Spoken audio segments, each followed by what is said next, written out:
The Lord be with you. And with your spirit. Reading from the Holy Gospel according to Matthew. Glory to you, O Lord.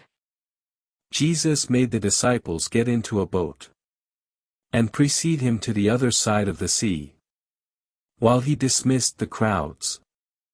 After doing so, he went up on the mountain by himself to pray. When it was evening, he was there alone. Meanwhile the boat, already a few miles offshore, was being tossed about by the waves, for the wind was against it. During the fourth watch of the night, he came toward them, walking on the sea. When the disciples saw him walking on the sea, they were terrified. "It is a ghost," they said, and they cried out in fear. At once Jesus spoke to them, "Take courage, it is I, do not be afraid." Peter said to him in reply, "Lord, if it is you, command me to come to you on the water." He said, "Come." Peter got out of the boat and began to walk on the water toward Jesus. But when he saw how strong the wind was, he became frightened. And, beginning to sink, he cried out, "Lord, save me." Immediately Jesus stretched out his hand and caught him, and said to him, "O you of little faith, why did you doubt?" After they got into the boat, the wind died down. Those who were in the boat did him homage, saying, "Truly, you are the Son of God." After making the crossing, they came to land at Gennesaret. When the men of that place recognized him, they sent word to all the surrounding country. People brought to him all those who were sick, and begged him that they might touch only the tassel on his cloak. And as many as touched it were healed.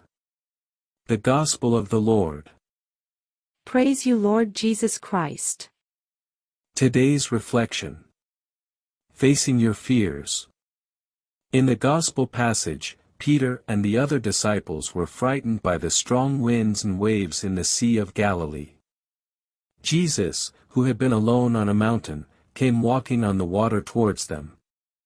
They cried out, believing it was a ghost, but Jesus calmed them and called them to courage and trust.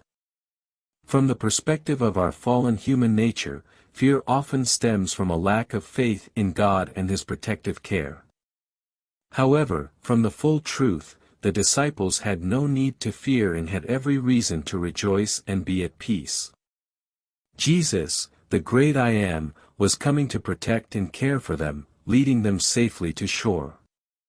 The last word in the passage is a command that Jesus speaks to all of us when we fall into fear and worry. He says, "Come," which is a good word to prayerfully meditate upon during every struggle and fear we endure. Reflect on this passage and see the waves, wind, and darkness as symbols of whatever troubles you the most. Close your eyes and see Jesus, the great I Am, coming to you. Gaze at him and hear him tell you to trust him. Hear him say, "Come." Peter initially trusted and began walking on water when he came to Jesus, but soon allowed his fear to set in and took his eyes off him. Turn your eyes to Jesus, keep them firmly fixed on him, ignore temptations in life that lead to fear, and trust in God. In conclusion, the Gospel passage serves as a reminder that we are all worthy of all our trust and trust in God. As we face challenges and fears, we should turn to Jesus, trust in Him, and trust in Him.